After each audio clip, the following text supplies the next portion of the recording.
Hello, Mr. Dre back with another video, and in this one, what we're taking a look at is 3-digit by 2-digit multiplication. And as you can see, I have what looks like two separate problems set up, but this problem is just set up in order to get us prepared for this one. And you'll see what we mean in a second, okay? So let's look at just this problem first, and then that will lead us to this one, all right? Let's just focus on this one first on the left here first, okay? So this obviously is a 3-digit by 1-digit. And we say that because it has 3 on the top and 1 on the bottom. It's 347 times 5. So what we're always gonna do is we're gonna start in the lower right, all right? In this case, there's a 5 there. I would say, and I hear some teachers say, always start in the ones place, but once we start multiplying by decimals, that won't always be true. So I don't want to start off saying that because that's not always true. So what I always say is start at the lower right, and in this case, it's a 5. So we're starting in the lower number to the right. In this case, it's a 5, right? So we're gonna do 5 times 7, and that gets us to 35. Okay, we're gonna put a 5 down, and a 3 goes up. And then 5 times 4 is 20, plus 3 is 23. So 3 goes down, 2 goes up, and there you can see 35, 23. That's why we put 1 down and 1 up, right? And then the last one we have is 5 times 3, which is 15, plus 2, that gets us to 17. And technically the 1 goes up here, but since there's nothing here in the thousands place, 5 times nothing is nothing, plus 1 is 1. We normally don't write that up there, we can just drop the 1 down, 17, okay? So 347 times 5 is 1,735. Now, if you need to, you can use a multiplication chart, okay, to help you with these basic facts. If you're spending all of your time trying to figure out 5 times 7 or 5 times 4, have this handy and use this until you get better at your facts and you're able to just, do it with what we call fluency, right?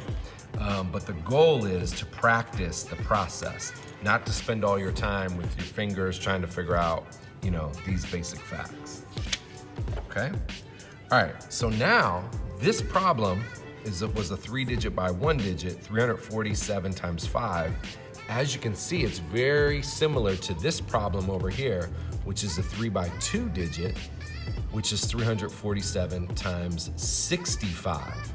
All right, and you're gonna see that multiplying by a 2-digit is the same as multiplying by a 1-digit, except there's an extra step.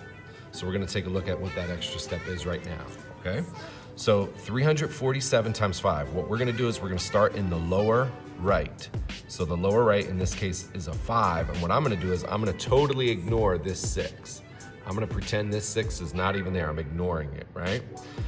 5, and this is gonna sound very familiar because we've already done this. 5 times 7 is 35. 5 goes down, 3 goes up. 5 times 4 is 20, plus 3 is 23. 3 goes down, 2 goes up. 5 times 3 is 15, plus 2 is 17, and our 17 goes down, 1,735. However, this is not 347 times 5. The problem was 347 times 65. So we already did, right here, this is 347 times 5. What we need to do right here is 347 times 60. All right, so as you can see, this 65 is really 60 plus 5. And what we did is we broke it apart. 347 times 5 is this right here, but now we need to do the 60, right? And this 6 is really a 60. So because this 6 is not a 6, it's a 60. What we're gonna do is we're gonna put a 0 right here, and see how it's 6, 0? It looks like 60, 6, 0, right? 6 in the tens place, 0 in the ones place. By putting this 0 here, which sometimes people call it a placeholder, this 0 just gave that 6 the power of 60. Basically, we just multiplied it by 10, right? So now what we're gonna do is we're gonna multiply 347 times 60. We've already used this 3 and the 2, so I'm gonna lightly cross those off. Excuse me. And now we're gonna do 6 times 7, 6 times 4, 6 times 3. We already did, like if you look over here, we already did 5 times 7, 5 times 4, 5 times 3. 5 times 7, 5 times 4, 5 times 3. But now we're gonna do 6 times 7, 6 times 4, 6 times 3. All right? And we can pretend that this is a 6 and not a 60 because we put this 0 down, right? Okay, so let's go through. 6 times 7 is 42. The 2 goes down, the 4 goes way up top. 6 times 4 is 24, plus 4 is 28. 8 goes down, 2 goes way up top. 6 times 3 is 18, plus 2 is 20. So 0 goes down. 2 technically goes over here, but you can just bring it right there. Sorry, this got a little weird here, okay? And now, these are 2 partial products. These are called partial products. And the reason why they're called partial is because they're a part of the whole product, right? These right here are called partial products. We're gonna add and get the final product, right? So I'm gonna put the answer in black.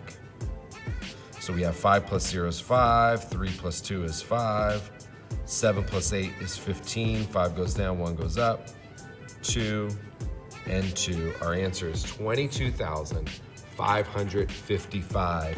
And this is what we call our final product, or just our product, right? Okay, so our final product was 22,555. So to bring this back together, the reason why I started with this is because I wanted you to see how if you can do by 1 digit, all we're doing is when we have a 2-digit number, we're still doing the same process. We're still going through and doing times 7, times 4, times 3, except when it's with the second digit, we just do the same thing, right? And as long as we remember to add this 0 here to give this second digit the power of 10 times this digit, right? In terms of place value, we'll be fine, okay? So it's the same process, just with a different digit, all right? So I hope that was helpful, and we'll catch you on the next one.